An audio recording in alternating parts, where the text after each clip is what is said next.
All right, hello again. Um, this is another video from Michael Piano Room, and I'm going. What I'm going to do next for you guys is the bass clef for the left hand. Okay, so in one of the previous video I created, it was a treble clef, which is for your right hand. So this one is for your bass clef. Okay, so bass clef is start with, as you can see here. It starts on the second on the fourth line, and it goes circle down like that, and it would have a dot.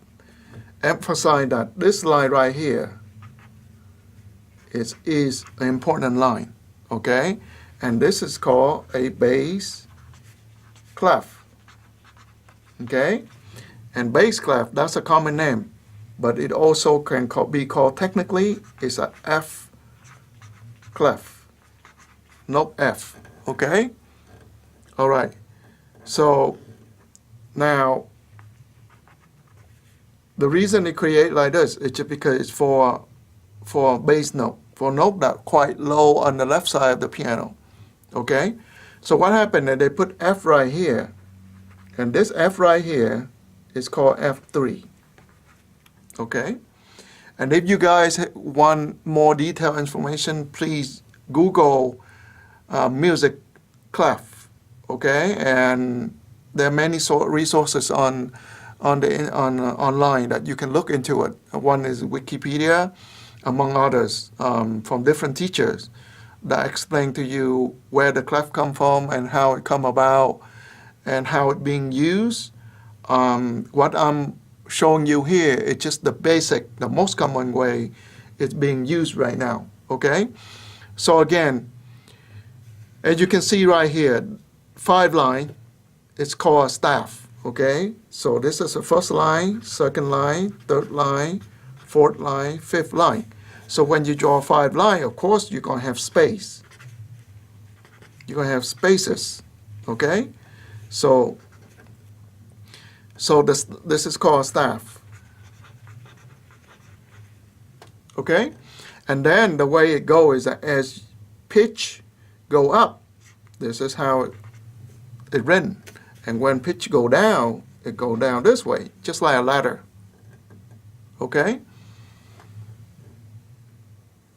So this is higher, and this is lower pitch, okay? And of course, as you already know, there's 7 notes, okay? In music, it's often start with C, D, E, F, G, A, and B, okay?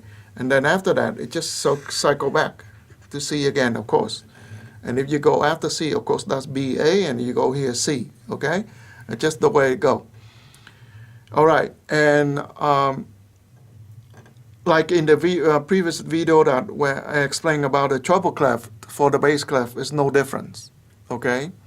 So basically, the best thing for you to study notes is to study the clef, okay? So that's the bass clef, okay? And this note right here is F3. Just have to remember that. It starts with the fourth line, okay? F3. And from there, all the other notes are named accordingly, okay? So because this fourth line right here is F3. And if you go up here, of course, F, G, A, right? F, G, A. So every note it climb, it go from a line to a space, to a line, to a space, to a line, to a space, on and on. So, of course, this line is F. So the space is what? Of course, that's G, right?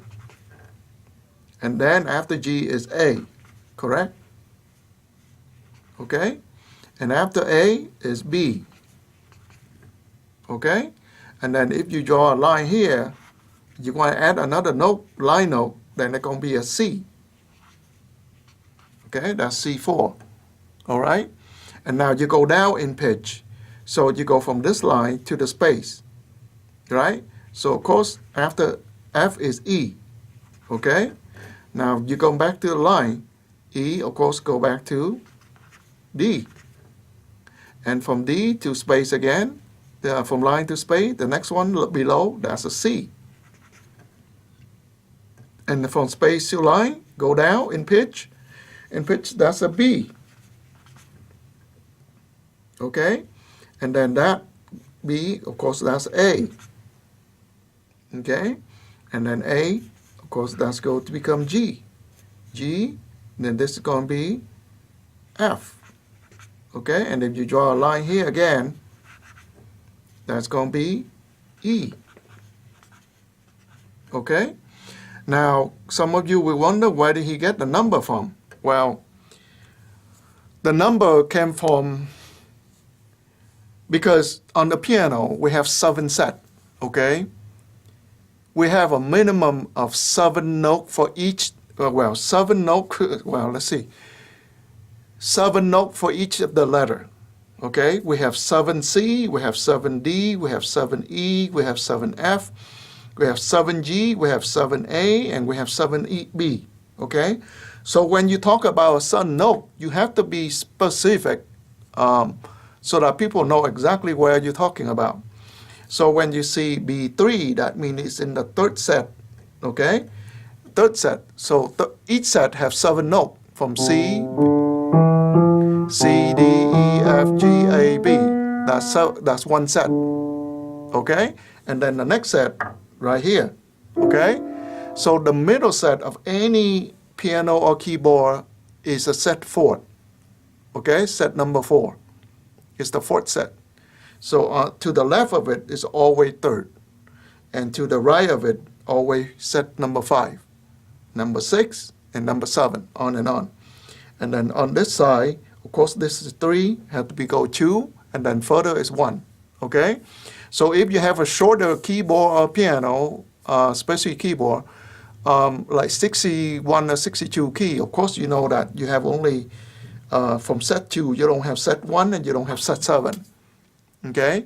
You have only about 5 sets of note, okay? So the reason I give it to you to learn this way, because it helps you designate it, what note it is immediately on the piano. Because there's 7 C, 7 D, 7 E, 7 F, 7 G, and 7 A, 7 B at least, okay? C have even 8. A also have 8. B also have 8, okay? So because of that, when you tell them a certain note, you tell people a certain note, you have to be specific. What are you talking about? Which C are you talking about? Which D are you talking about? Which E are you talking about? Which F are you talking about? Which G are you talking about? And which A are you talking about? And which B are you talking about? So if you don't understand any of this, please watch my first video, even though it's long, it will explain to you why you see all this number here. Okay? So again, as you're learning the note, please learn with your clef. Okay? So, for example, this note right here on the 3rd line, okay, whether it's a darker note or a white note.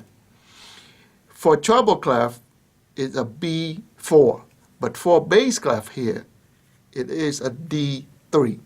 So you cannot just memorize the note. You have to study with the clef, because the clef determines what is the name of that note. Okay? So you need to do that. Okay? So don't ignore the clef. All right. So anyway, I hope this video will further clarify and explain things for you better in terms of learning and memorizing your note. Of course, there's so many musicians out there right now, or people that prefer to play by ear or to learn by ears. Well, there's nothing wrong with that. Okay? But the problem is that it's very hard for you to share or keep record of the song that you created, or you play, or you learn. Okay? And reading note will help you to become independent, to be able to think better. And not only that, actually learning music by reading note helps stimulate the growth and synapses of your neuron, help your brain cell grow, okay?